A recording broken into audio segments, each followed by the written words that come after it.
चंदनपुर गांव एक बहुत ही खूबसूरत और शांतिप्रिय गांव के नाम से जाना जाता है। यहाँ की हरियाली, खुला आसमान और सादा जीवन हर किसी को अपनी ओर आकर्षित करता है। सुबह पक्षियों की चहचहाहट और शाम को मंदिर की घंटियों की मधुर ध्वनि इस गांव को और भी खास बना देती है। लेकिन यह गांव जितना खुशहाल और सुंदर दिखता था, उतना ही हवेली को लेकर बदनाम भी था। गांव के लोगों के बीच वो हवेली हमेशा चर्चा का विषय बनी रहती थी। कहा जाता था कि उस हवेली में कुछ ऐसा रहस्य छिपा है जिसे आज तक कोई पूरी तरह जान नहीं पाया। लोग कहते हैं कि आज तक जो भी उस हवेली में गया है वो कभी जिंदा वापस नहीं आया। उस जगह के रहस्य और डर ने गांव वालों के दिलों में एक अजीब सा भय भर दिया है। शाम ढलते ही कोई उस हवेली की तरफ देखने की भी हिम्मत नहीं करता। सावित्री आज बहुत खुश थी क्योंकि आज उसका पोता रवि पूरे 15 साल बाद गांव आने वाला था। वह बेसब्री से अपने पोते के आने का इंतजार कर रही थी। आंखों में खुशी के आंसू और चेहरे पर एक मीठी मुस्कान लिए वह दरवाजे पर खड़ी थी। रवि भी बहुत खुश था। वह भी अपनी दादी से मिलने के लिए बेताब था। उसके मन में एक अजीब सी उत्सुकता थी। बचपन की यादें, गांव की गलियां और दादी का स्नेहिल चेहरा सब उसकी आंखों के सामने घूम रहा था। वह सोच रहा था कब ये लंबा रास्ता खत्म हो और मैं जल्दी से गांव पहुंच जाऊं और अपनी प्यारी दादी से गले लग जाऊं।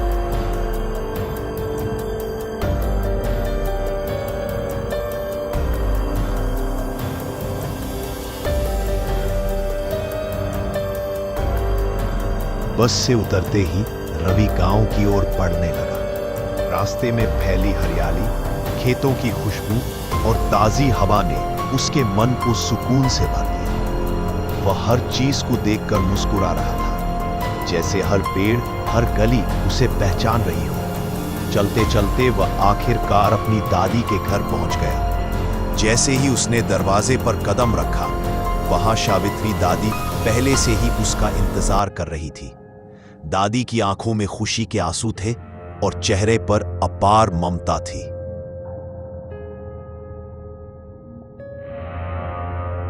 बेटा रवि, मैं आज बहुत खुश हूं। अब तू आ गया है ना, तो मैं तुझे इतनी जल्दी जाने नहीं दूंगी। देख, मैंने तेरी पसंद का सब कुछ बनाया है। तेरी पसंद की बिरयानी बनाई है, साथ में अंडे, जूस और ताज़ा सलाद भी रखा है। खीर और वो आम का अचार भी, जो तू बचपन में बहुत शौक से खाता था। दादी, आप बहुत अच्छी हो। इतने सालों बाद भी आपको मेरी हर पसंद और नापसंद का कितना ध्यान है। सच में आपकी ममता और प्यार जैसा कोई नहीं। रवि और दादी ने उस दिन बहुत सारी बातें की। बचपन की शरारतें, पुराने किस्से, गांव के लोग और रवि के शहर के अनुभव, सब कुछ जैसे एक अंतहीन सिलसिला बन गया। दोनों हंसते रहे, भावुक होते रहे और समय कब बीत गया उन्हें पता ही नहीं चला। उस दिन दादी का आंगन फिर से जिंदा हो उठा था। दिन भर की थकान के बाद रवि सोने लगा। गांव की ठंडी हवा, दादी के घर की सुकून भरी शांति और तकिए से आती पुराने दिनों की खुशबू ने उसे गहरी नींद में सुला दिया। अगली सुबह रवि जल्दी उठ गया और तैयार होकर अपने बचपन के दोस्तों किशन और श्याम से मिलने निकल पड़ा। रास्ते भर उसके चेहरे पर एक अलग ही उत्साह था। वर्षों बाद वो अपने उन्हीं यारों से मिलने जा रहा था जिनके साथ उसने बचपन की सबसे खूबसूरत यादें जी थीं। जैसे ही तीनों की मुलाकात हुई, उनके चेहरे खुशी से खिल उठे। रवि को देखकर किशन और श्याम भी बहुत खुश हुए। बचपन की यादें ताजा हो गईं। तीनों ने घंटों बातें की, खूब हंसी मजाक किया और पुराने किस्सों को याद करते रहे। इसके बाद किशन और श्याम ने कहा, चल रवि, तुझे गांव की सैर कराते हैं। देख कितना बदल गया है गांव। फिर तीनों साथ मिलकर गांव की गलियों, खेतों और मंदिरों की सैर पर निकल पड़े। रास्ते में वो बातें करते, हंसते खेलते आगे बढ़ते रहे। वो तीनों घूमते घूमते जंगल की ओर बढ़ गए। जंगल में गहरी खामोशी छाई हुई थी। चारों तरफ सिर्फ पत्तों की सरसराहट और दूर कहीं से पक्षियों की आवाज आ रही थी। रवि, किशन और श्याम मस्ती करते हुए आगे बढ़ते रहे और उन्हें पता ही नहीं चला कि वे कब उस डरावनी हवेली के पास पहुंच गए। जैसे ही रवि की नजर उस हवेली पर पड़ी, वो हैरान होकर उसे देखने लगा। पुरानी टूटी दीवारें, झूलते हुए सूखे पेड़ और हवेली की बड़ी बड़ी खिड़कियां उसे घूरती सी लगी। किशन और श्याम ने जैसे ही हवेली को देखा, उनके चेहरों का रंग उड़ गया। दोनों डर के मारे कांपने लगे। रवि हैरान होकर हवेली को देख रहा था। किशन डरते हुए कांपती आवाज में रवि से कहता, अरे भाई, ये तू उस हवेली को क्या इतने ध्यान से देख रहा है? वो हवेली शापित है। बड़े बुजुर्ग कहते हैं कि इस हवेली में भयंकर आत्माएं बसती है। जो भी वहां जाता है वो कभी वापस नहीं आता। चल, जल्दी यहां से चलते हैं। रवि किशन की ऐसी बात सुनकर जोर जोर से हंसने लगता है और उसकी बात का मजाक उड़ाते हुए कहता है, अरे किशन, तू भी ना, बचपन में भी तू ऐसे ही डरता था और अब भी वैसा ही है। इतनी सी पुरानी हवेली से डर रहा है। अरे भूत वूत कुछ नहीं होता, ये सब बस मन का वहम है। रवि, मजाक मत उड़ा। जब तू यहां था नहीं, तब तक पता नहीं तुझे क्या क्या हुआ है इस हवेली के पास। कई लोग यहां से कभी लौटे ही नहीं, और जो लौटे वो पागल हो गए। अरे श्याम, तू भी क्या किशन की इन बातों में आ गया?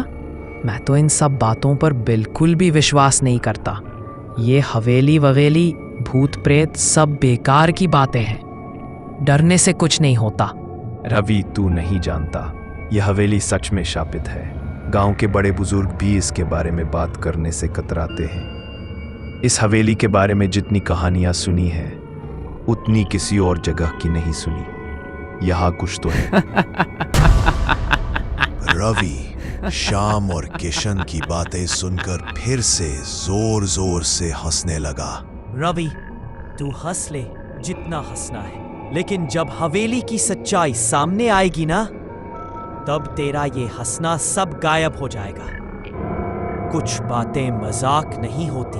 अच्छा ठीक है, अब तुम लोग इतना डर रहे हो तो मुझे भी बताओ, आखिर क्या है इस हवेली की सच्चाई? ऐसा क्या हुआ है यहाँ जिससे तुम दोनों इतनी दहशत में हो? श्याम की आंखों में डर साफ झलक रहा था। किशन भी डर के मारे कांप रहा था और दोनों डरते हुए रवि को देख रहे थे। रवि, इस हवेली की कहानी बहुत डरावनी है। कहते हैं कई साल पहले इस हवेली में ठाकुर वीरचंद नाम का जमींदार रहा करता था। बहुत अमीर था वो, लेकिन उससे भी ज्यादा लालची और बेरहम।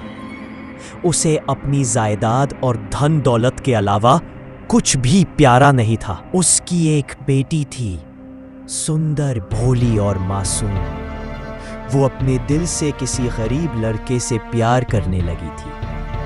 जब ठाकुर को ये बात पता चली तो वो आग बबूला हो गया। उसने अपनी बेटी को हवेली के तहखाने में जिंदा दफना दिया। उसी रात से इस हवेली का सारा रंग रूप बदल गया। रवि, उस जमींदार ने सिर्फ अपनी बेटी को ही नहीं मारा, उसने उस लड़के को भी मौत के घाट उतार दिया जिससे उसकी बेटी मोहब्बत करती थी। कहते हैं जब वो लड़की मर रही थी, तब उसने पूरे हवेली को श्राप दे दिया था। उसने कहा था, इस हवेली में अब कभी चैन और खुशहाली नहीं रहेगी। मैं मर भी गई तो भी इस हवेली में आने वालों को जिंदा नहीं छोड़ूंगी। मैं इस हवेली की रूह बनकर यहाँ भटकती रहूंगी। रवि, उसके बाद से हवेली उजड़ी पड़ी है। जो भी हवेली के अंदर गया वो या तो कभी वापस नहीं आया या फिर पागल हो गया। अब तो गांव के लोग हवेली के आसपास भी नहीं जाते। कहते हैं उस लड़की की आत्मा आज भी हवेली में भटकती है। रात के वक्त हवेली से रोने चिल्लाने की आवाज़ें आती हैं और कई लोगों ने वहाँ एक लड़की की परछाई देखी है जो हर आने वाले को अपने पास बुलाती है। सच में बहुत दिलचस्प कहानी है, मगर मैं अब और भी ज़्यादा देखना चाहता हूँ कि इस हवेली में आखिर है क्या। नहीं रवि, कभी भी ऐसी गलती मत करना। इस हवेली से जितना दूर रहे उतना ही अच्छा है। किशन और श्याम डरते हुए रवि को समझाते हैं। तीनों जल्द ही वहां से निकलने का फैसला करते हैं। शाम ढलने से पहले ही किशन, श्याम और रवि जंगल से बाहर आ जाते हैं। रात हो चुकी थी। रवि, किशन और श्याम तीनों अपने अपने घर लौट गए थे।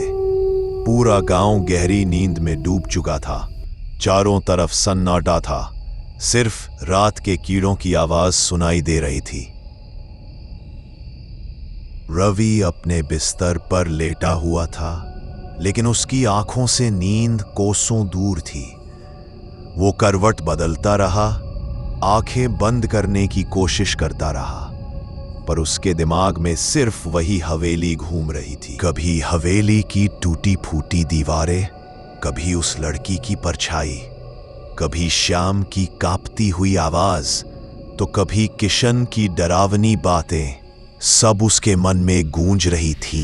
रवि सोचने लगा, क्या सच में वो हवेली इतनी डरावनी है या बस लोगों के मन का वहम है?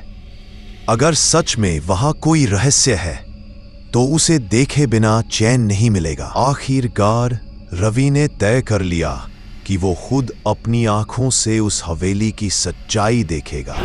उसकी जिज्ञासा अब डर से कहीं ज्यादा बढ़ चुकी थी। उसने अपनी लालटेन उठाई और दबे पांव घर के बाहर निकल गया। गांव की गलियां सुनसान पड़ी थी, हर ओर सन्नाटा था। ठंडी हवा चल रही थी जो पेड़ों की पत्तियों को सरसराहट के साथ हिला रही थी। चारों तरफ गहरा अंधेरा था, बस रवि की लालटेन की हल्की सी रोशनी थी जो उसके रास्ते को जगमग कर रही थी। रवि के कदम हवेली की ओर बढ़ते जा रहे थे। हर कदम के साथ उसका दिल और तेज धड़कने लगा, मगर उसकी आंखों में डर नहीं, बस जिज्ञासा थी। रवि चलते चलते आखिरकार हवेली के पास पहुंच गया। उसके सामने अब वो पुरानी, जर्जर और भूतिया हवेली थी, जिसकी दीवारें समय के साथ टुकड़ों में टूट चुकी थीं। चारों तरफ सूखे पेड़, झुकी हुई छत और टूटी खिड़कियां हवेली को और भी डरावना बना रही थी। रवि हवेली के बड़े जंग लगे दरवाजे के सामने खड़ा हो गया। उसने हवेली को गौर से देखना शुरू किया। हवेली की दीवारों पर उगती बेलें और काई की मोटी परत इस बात की गवाही दे रही थी कि वहां बरसों से कोई नहीं आया। रवि हल्की मुस्कान के साथ बड़बड़ाया, किशन और श्याम भी ना लोगों की सुनी सुनाई बातों में आ जाते हैं। सबको बेवजह डराया हुआ है इस हवेली ने। रवि अब हवेली के अंदर जाने लगता है। उसके चेहरे पर ना कोई डर था, ना ही कोई घबराहट। वो बेखौफ कदमों से आगे बढ़ता है, जैसे उसे किसी चीज का डर ही ना हो। हवेली के अंदर अजीब सा सन्नाटा पसरा हुआ था, लेकिन रवि बिना डरे हवेली के अंदर चलता चला जाता है। जैसे जैसे वो आगे बढ़ता गया, हवेली की वीरानियत और गहरा सन्नाटा उसके कदमों की आवाज से टूटते रहे। रवि धीरे धीरे हवेली के अंदर बढ़ता गया। उसकी लालटेन की मध्यम रोशनी में हवेली का हर कोना डरावना लग रहा था, मगर उसके चेहरे पर अब भी कोई डर नहीं था। अंदर जाकर उसने देखा कि हवेली की दीवारों पर पुरानी और धुंधली चित्रकारी बनी हुई थी। उन चित्रों में कभी इस हवेली की रौनक झलकती थी, राजसी लोग, उत्सव और शाही दावतें। मगर अब वे सब चित्र मुरझा चुके थे। उनकी रंगत उड़ चुकी थी। बस फीकी परछाइयां बाकी थी। हवेली का सारा सामान टूटा फूटा पड़ा था। फर्श पर बिखरी धूल, फटे पुराने पर्दे और जाले हर जगह फैले हुए थे। कहीं कुर्सियां उल्टी पड़ी थीं, तो कहीं टूटे हुए बर्तन जमीन पर बिखरे पड़े थे। हवेली के हर कोने से एक अजीब सी वीरान खुशबू आ रही थी, जैसे बीते वक्त की कहानी अब भी हवेली की दीवारों में कैद हो। वो दीवारों पर बनी पुरानी चित्रकारी और टूटे फूटे सामान को देखते हुए आगे बढ़ रहा था। तभी अचानक उसके पीछे से एक काली परछाई तेजी से गुजरी। रवि के शरीर में एक झटका सा लगा। उसने तुरंत रुककर पीछे मुड़कर देखा। लालटेन को ऊंचा करके चारों तरफ घुमाया, मगर वहां कोई नहीं था। चारों ओर वही पुराना सन्नाटा था। हवेली की दीवारें वैसे ही खामोश थी। रवि थोड़ी देर वहीं खड़ा रहा, खुद को समझाने लगा, शायद ये मेरा ही वहम था। इतनी पुरानी हवेली है, हवा से भी अजीब अजीब आवाजें आ जाती है। अचानक हवेली के सन्नाटे में एक पायल की आवाज गूंजने लगी। छन छन छन। रवि की रूह तक कांप उठी। उसकी सांसें तेज हो गईं। वो लालटेन को कसकर पकड़ते हुए इधर उधर देखने लगा, मगर आसपास कोई दिखाई नहीं दिया। उसके माथे पर पसीना आ गया। डरते डरते उसने कांपती आवाज में कहा, ये किसकी पायल की आवाज है? यहाँ तो कोई नहीं है। रवि डरते डरते उस दिशा में बढ़ने लगा जिधर से पायल की आवाज आ रही थी। उसका दिल इतनी जोर से धड़क रहा था कि उसकी धड़कनें हवेली के सन्नाटे में भी साफ सुनाई दे रही थी। जैसे ही रवि उस जगह पहुंचा जहां से आवाज आ रही थी, उसने कांपती रोशनी के साथ चारों ओर देखा, मगर वहां कोई नहीं था। सिर्फ धूल, जाले और टूटी फूटी चीजें बिखरी पड़ी थी। हवेली का वही सन्नाटा फिर से लौट आया था। रवि का दिल अभी भी जोर जोर से धड़क रहा था। डर उसकी आंखों में साफ झलक रहा था, मगर उसकी जिज्ञासा अब भी कम नहीं हुई थी। रवि ने हिम्मत जुटाई और दूसरी तरफ बढ़ने लगा। उसके कदम धीरे धीरे आगे बढ़ रहे थे। तभी अचानक हवेली के सन्नाटे को चीरती हुई एक औरत के रोने की भारी आवाज हवेली में गूंज उठी।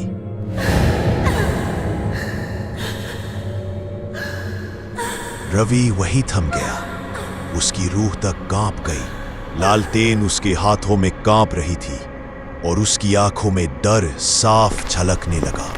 रवि का दिल अब डर से कांप रहा था, फिर भी जैसे उसके कदम खुद ब खुद उस आवाज की तरफ खींचते चले जा रहे थे। वो हिम्मत जुटाकर धीरे धीरे आगे बढ़ने लगा। उसके हर कदम की आवाज हवेली के सन्नाटे में गूंज रही थी। जैसे जैसे रवि आगे बढ़ रहा था, उस औरत के रोने की आवाज और भी तेज होती जा रही थी। अब वो आवाज इतनी पास लग रही थी मानो कोई उसके बिल्कुल कानों में बैठकर रो रहा हो। जब रवि वहां पहुंचा और लालटेन की कांपती हुई रोशनी में उसने उस औरत को देखा, तो उसका कलेजा मुंह को आ गया। रवि के कदम वहीं रुक गए। उसका दिल बुरी तरह धड़कने लगा। उसकी सांसें तेज हो गई, गला सूख गया। उसने देखा वहां एक औरत जमीन पर बैठी थी और वो जोर जोर से रो रही थी। डरते डरते रवि ने कांपती आवाज में पूछा, कौन हो तुम? यहाँ क्या कर रही हो? उसके बोलते ही वहां कुछ पल के लिए गहरा सन्नाटा छा गया। फिर अचानक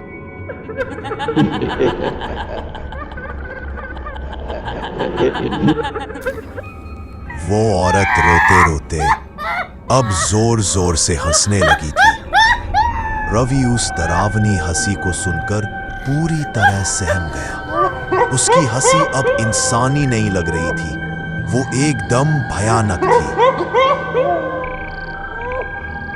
वो औरत धीरे धीरे रवि की तरफ मुड़ी और वो औरत सीधी होकर खड़ी हुई। उस औरत का चेहरा देखते ही रवि की आंखें फटी की फटी रह गई। उसका चेहरा सड़ी गली त्वचा से भरा हुआ था, मानो किसी मुर्दे की लाश अब तक जिंदा हो। उसकी लाल चमकती आंखें सीधा रवि की आंखों में झांक रही थी, ऐसी नजरें जो किसी की रूह तक को चीर सकती थी। उसके बाल उलझे हुए, बिखरे हुए और हवा में जैसे खुद ब खुद हिल रहे थे।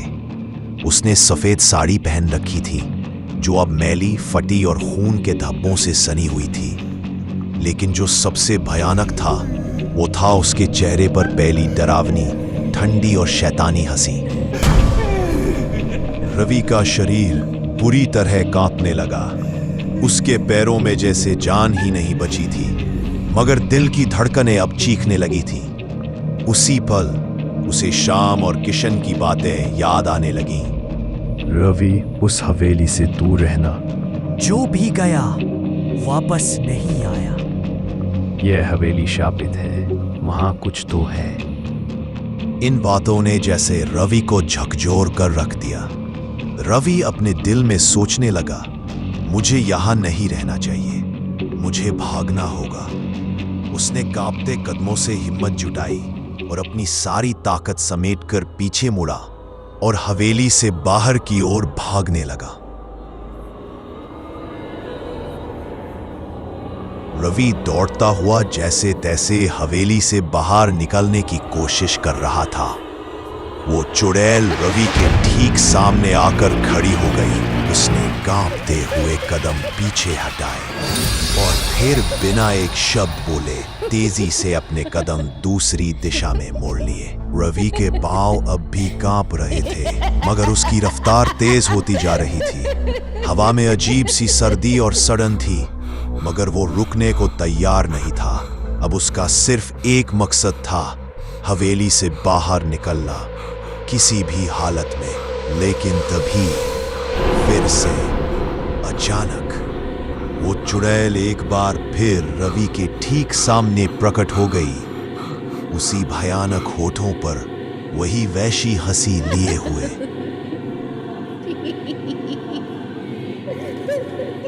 रवि के पैरों ने इस बार जैसे साथ देना छोड़ दिया। उसके पैर जमीन में जम गए।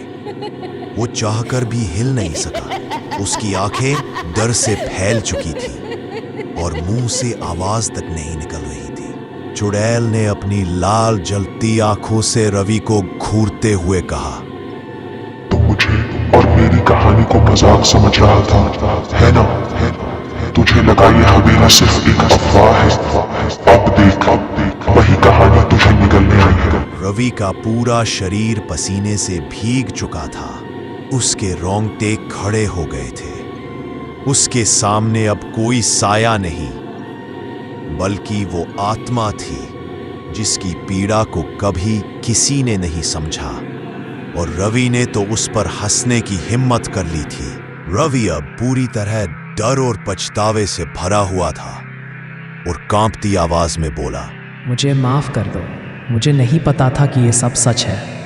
मैंने मजाक उड़ाया, गलती की, लेकिन मैं मरना नहीं चाहता। पर चुड़ैल की आंखों में अब कोई दया नहीं थी।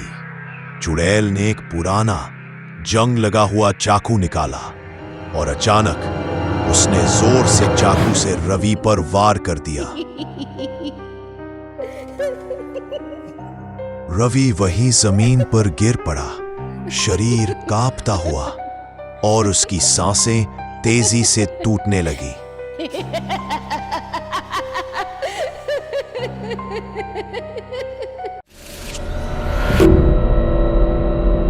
अगली सुबह गांव वालों को हवेली के टूटे हुए गेट के पास सूखे पत्तों और मिट्टी में रवि की लाश पड़ी मिली थी।